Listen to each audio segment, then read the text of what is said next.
everyone, I'm Danica Christine, and in today's video I'm going to be talking about where you should go traveling in Canada or New Zealand. I'm going to be looking at this from a European point of view, meaning if you are say from the US or Australia, obviously the cost of the flight to New Zealand or Canada is going to be vastly different for you. But that fact aside, I think all the information I give otherwise is still going to be relevant to you. And at the end of this video, I'm going to give you my final verdict where you should go. If you want more travel recommendation videos about Canada, New Zealand, Australia, Europe, wherever, make sure you subscribe down below because I make new videos about that every single week. I have personally traveled both countries. I went to Canada twice. I spent 4 weeks in the West and another 4 weeks in the East. And then I also visited New Zealand where I spent about 5 weeks. The first question a lot of people have, and that might be really relevant to you as to where you're gonna go, is how much time do you have? If you wanna travel Canada and you wanna see the whole country, then you're probably gonna need 3 to 4 months, which I know is a lot of time. And if you just have a regular job and you're just taking your normal vacation, you won't be able to spend that much time there. So in that case, I highly recommend focusing on one area of the country, either the East or the West. You can see Western Canada in about 4 weeks. So you can see Vancouver, Vancouver Island, the Rocky Mountains, all the good stuff in about a month. That's plenty of time to get that all in. If you want to see the East, so meaning the area, let's say between Toronto and Quebec City, you can do that in about 3 to 4 weeks. You can see New Zealand in slightly less time. If you want to see the whole country, I recommend about 2 months for both islands. The bare minimum, I would say, is about 5 weeks for both islands, but it's probably a lot better if you bring 6 to 8 weeks. To put that in perspective, I spent my 5 weeks in New Zealand solely on the North Island, and I still need to go down and see the South Island. If you don't have that much time, then my recommendation is to really just focus on one island, so either the North or the South. If you travel at a reasonable speed, you can see either one of them in about 2 to 4 weeks. And I'm aware that this is still a lot of time, especially for Americans. When I did some research online, I saw Americans asking I have 1 week for New Zealand, and I'm oh. You can barely see one island. You can see Auckland and a bit around it in 1 week. There's Americans trying to do all of New Zealand in 2 weeks. And I'm so sorry that you guys get so little vacation time. My recommendation to all the Americans watching this video is really, if you have only 2 weeks for New Zealand, spend it on one island and then come back the next year and do the other island. 2 weeks is just not enough to see both islands and do justice whatsoever, and you're just going to be spending so much time just going from place to place without really being able to really see the country. You'll just be rushing through it. So yeah, if you have 2 weeks, focus on the North or the South. Another really important factor for you where to spend your holiday might be the cost of traveling those countries. So to fly to Canada, or especially Eastern Canada, Western Canada, is more expensive, but you can get a flight from Europe to Toronto for about 400 euros.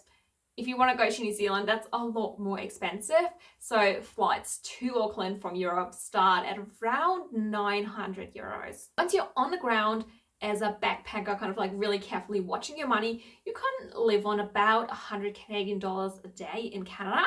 New Zealand, it's more, it's a 100 New Zealand dollars a day as well, if you're careful with your money. While this might sound like the same, it's really not, because you need to keep in mind the exchange rate. So I highly recommend you look up your current exchange rate from your home currency to the New Zealand or Canadian dollar and see which one is cheaper for you. Which country you should visit also depends on when you want to visit it, because for both countries, there's mutually exclusive travel times. There's no overlap. The best time of year to visit Canada is from June to September.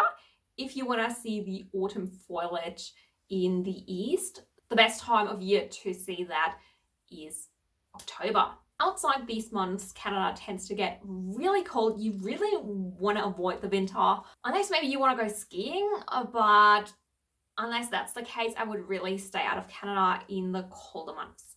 But if you do happen to want to be traveling between, let's say, December and March, you can go to New Zealand, because that is the perfect time, like especially January till March, the very best months to see New Zealand. So if you do want to travel in the winter, New Zealand is the place to go, as these are the summer months in the Southern Hemisphere. Now let's talk about what you get to see in those two countries, because that might also help you decide where you want to go. Both countries are really famous for beautiful mountains, lakes. You can do some amazing hikes there. What neither is particularly good at is beaches, so Canada tends to be a bit cold, whereas like New Zealand is infamous for its sand flies. So if you want to go to the beach, Australia is probably a better place. The cities in New Zealand and Western Canada tend to be like these big, grey, soulless, modern cities. Either of those places is a place where you want to go for the cities. These are two countries where you're going for nature, not the cities, with one exception. So if you do like big cities with a lot of sites, maybe like a bit of a European flair, then Eastern Canada is a great place to go, because like cities like Quebec City, Ottawa, even Toronto have like really amazing sites that go back like centuries. And I really enjoyed visiting these cities. Normally I don't like visiting modern cities, like for example, like I didn't like Vancouver. Wellington was so in my opinion, but I was just blown away by Toronto and Ottawa. Like if you like old European cities, you'll probably like Eastern Canada. I do want to add though that for some reason like Auckland seems to be an exception for me for like the big cities, because Auckland has a lot of interesting museums, a lot of green space. So I actually enjoyed Auckland, although I don't like modern cities in general. One thing both countries are actually really good at as well is filming locations. So visiting filming locations of my favorite TV shows and movies is one of my favorite hobbies ever. Like I go to foreign countries and I hunt them down. New Zealand is obviously the place where Lord of the Rings was filmed. So if you want to see the sites there, you can do that in New Zealand. There's what's it called? Hobbiton, I think. I should know this, I was there. But yeah, there's Hobbiton. I think it's just south of Auckland, somewhere on the North Island. It's amazing. You should go visit it.